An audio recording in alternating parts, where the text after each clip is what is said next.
Pagi Bro Sato RRI ND Kanal Inspirasi. Pendengar, kita mulai sesi wawancara kita pagi ini dan topik pertama yang kami hadirkan untuk Anda terkait dengan 700 motif tenun ikat NTT yang terdaftar sebagai indikasi geografis begitu ya. Dan kami pagi ini sudah terhubung bersama dengan Erni Mamoli SHM Hum, Kabid Pelayanan Hukum Kanwil Kemenkumham NTT. Kanal Inspirasi Pro 1 RRI. Halo, selamat pagi Bu Erni. Selamat pagi. Iya. Bu Erni, ini ada 700 tenun ikat NTT begitu yang terdaftar menjadi indikasi geografis begitu Bu Erni ya. Iya. Oke, baik. Ini Bu Erni bisa disampaikan nih, ada 700 tenun ikat ini dari NTT, dari mana saja begitu Bu Erni? Oh iya. Baik. Terkait dengan motif tenun ikat di NTT, diinventarisir sejumlah sekitar 700-an motif tersebut. Ya. Nah, motif-motif ini berasal dari tenun ikat yang berasal dari setiap kabupaten. Jadi ada 21 kabupaten di NTT ini, masing-masing kabupaten memiliki tenun ikatnya masing-masing. Ya. Dan di setiap kabupaten itu sudah tentu setiap tenun ikat itu mempunyai beragam motif.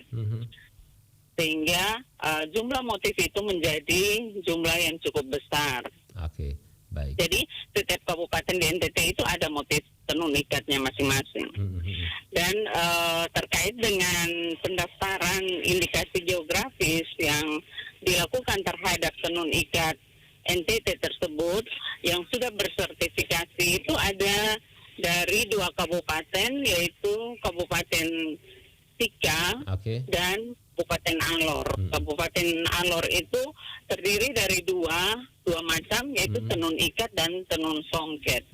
Sementara dari kabupaten yang lain sedang dalam proses pendaftaran indikasi geografisnya. Baik. Jadi pada tahun 2016 itu diajukan 8 kabupaten, diikuti dengan pada tahun 2020 sampai dengan 2021 sudah hampir semua kabupaten mengajukan pendaftaran indikasi geografis. Untuk Kabupaten Flores Timur, progresnya itu sudah sampai pada bantuan teknis, di mana sesudah bantuan teknis ini akan masuk pada pemeriksaan substantif dan sesudah itu akan dikeluarkan sertifikatnya. Jadi dalam permohonan indikasi geografis itu memang ada beberapa tahapan yang ditempuh sehingga memang membutuhkan waktu. Kira-kira berapa lama waktu yang dibutuhkan Ibu?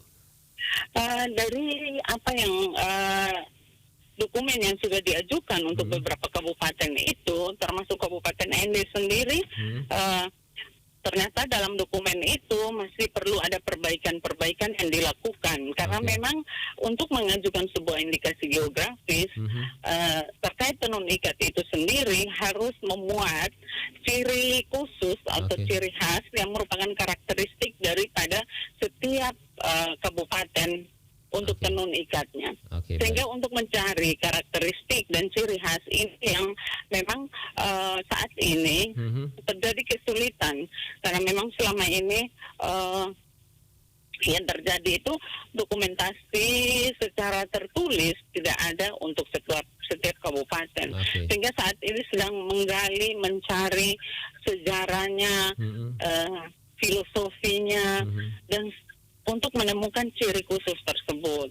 Sehingga memang perlu seluruh pihak bersama-sama untuk mencari karakteristik ini yang menjadi ciri khusus dari setiap tenun ikat dari setiap kabupaten. Ini yang menjadi kesulitan di lapangan, karena memang informasi yang terjadi selama ini adalah secara turun-temurun yang dilakukan secara lisan oleh pendahulu-pendahulu yang memang mereka lah yang sebenarnya menciptakan tenun ikat itu.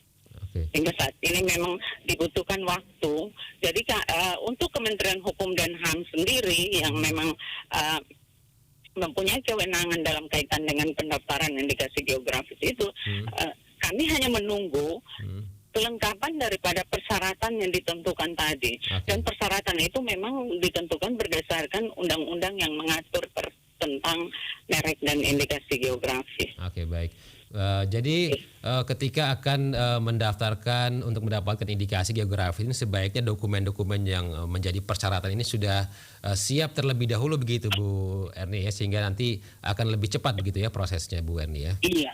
Baik. Jadi tergantung kesiapan dari setiap dokumen. Karena memang persyaratan utamanya adalah dokumen deskripsi, di mana dalam dokumen deskripsi tersebut isi berbagai informasi terkait dengan tenun ikat tersebut.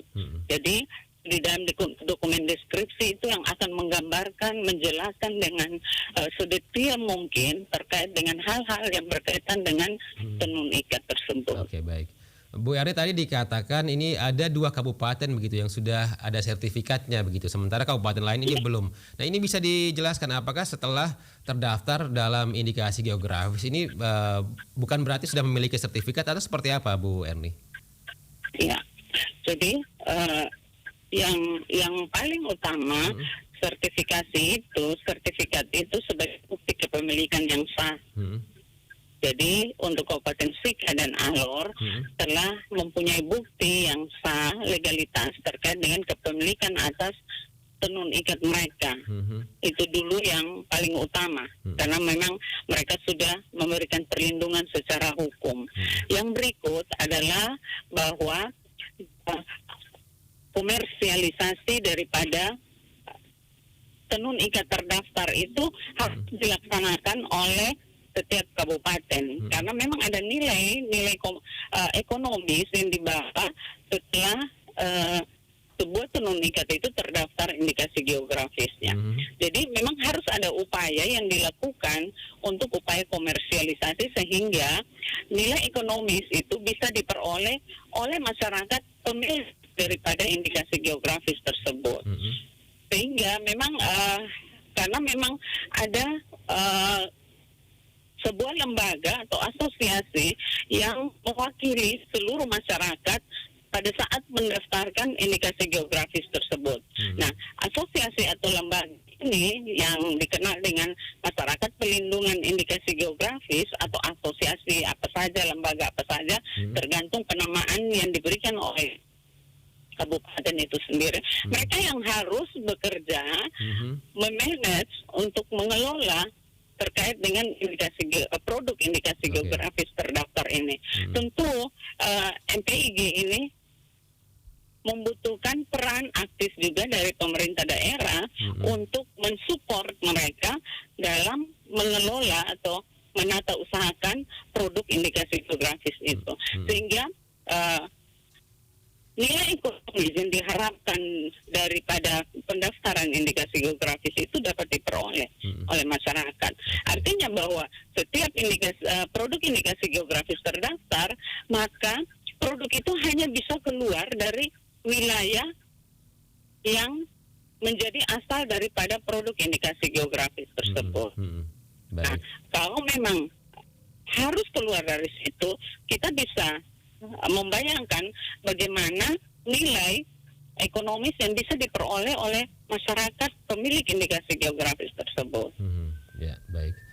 Bu Erni, ini artinya ini tadi disampaikan ada 2 kabupaten yang sudah tersertifikasi. Kemudian dari 700 tenun ikat ini apakah sementara sedang berproses begitu untuk juga tersertifikasi atau seperti apa Bu Erni?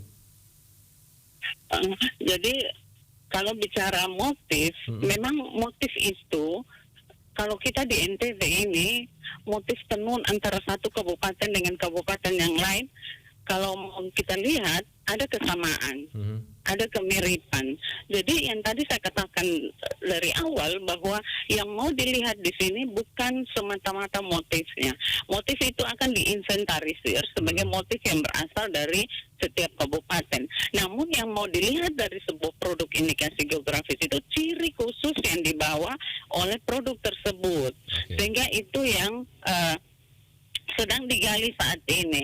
Tapi sampai ke sini kami melihat bahwa memang awalnya pemahaman daripada MPIG ini belum ada, sehingga pada saat dia menyiapkan dokumen ini ada kesulitan. Tetapi dengan pendampingan, dengan sosialisasi yang kami berikan, maka semua yang MPIG daripada semua tenun yang sedang diajukan itu, mereka sudah lebih memahami itu dan memang lagi mempersiapkan dokumen itu supaya final sesuai dengan ketentuan yang ada, sehingga proses itu bisa dilanjutkan. Karena tadi saya katakan bahwa setelah dokumen itu jadi, ada tahapan bantuan teknis yang akan diberikan oleh tenaga ahli dari Kemenkumham sebelum masuk kepada pemeriksaan substantif.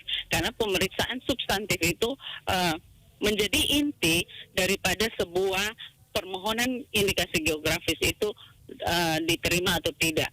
Karena itu akan menjadi uji petik di lapangan dari dokumen itu dengan kenyataan yang ada. Sehingga memang betul-betul apakah kita harus sinkron atau tidak begitu ya? itu dengan baik sambil mensosialisasikan itu kepada seluruh masyarakat pemilik indikasi geografis tersebut. Oke, baik. Mbak, ini terakhir nih, silakan himbauannya untuk masyarakat di NTT terkait dengan pendaftaran tenun ini ya untuk indikasi geografis ini, Bu Erni.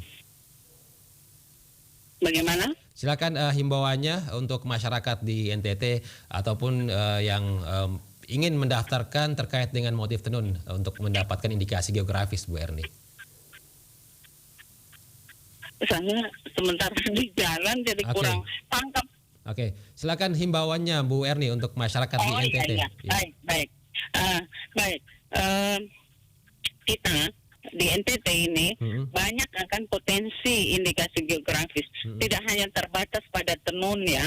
Tenun itu salah satu produk potensi indikasi geografis yang ada di NTT. Banyak lagi potensi indikasi geografis yang berasal dari sumber daya alam. Itu produk-produk pertanian kita. Nah, kita sebagai pemilik daripada indikasi geografis ini merupakan sesuatu yang kita miliki karena pengaruh geografis, lingkungan, manusia, dan juga perpaduan antara hal tersebut yang memberikan ciri khusus, karakteristik khusus terhadap produk tersebut. Karena itu merupakan karakteristik khusus karena dipengaruhi oleh faktor geografis di wilayah kita, maka mari kita lindungi milik kita tersebut, yaitu dengan kita mendaftarkan untuk mendapatkan perlindungan hukum. Dan setelah kita mendapatkan perlindungan hukum, mari kita manfaatkan nilai ekonomis yang dibawa daripada produk indikasi geografis tersebut. Sehingga kita akan mendapat manfaat daripada apa yang memang merupakan milik kita yang dihasilkan oleh wilayah kita. Jadi itu yang harus kita lakukan. Oke, baik. Bu Erni, terima kasih informasinya untuk RRI ND pagi ini. Selamat beraktivitas, hati-hati di jalan, Bu Erni. Iya, sama-sama. Terima kasih. Selamat pagi. Pagi. Pendengar, baru saja bersama kami Ibu Erni Mamoli SHM Home ya yang menyampaikan terkait dengan 700 motif tenun ikat NTT terdaftar sebagai indikasi geografis ya. Jadi ada banyak proses-proses ataupun tahapan-tahapan yang harus dilalui, harus dipenuhi persyaratan-persyaratannya sehingga bisa terdaftar begitu ya sebagai indikasi geografis. Kami akan hadirkan informasi-informasi lainnya untuk Anda pendengar, tetap terus bersama Pro 1 RRI ND di Lintas ND Pagi.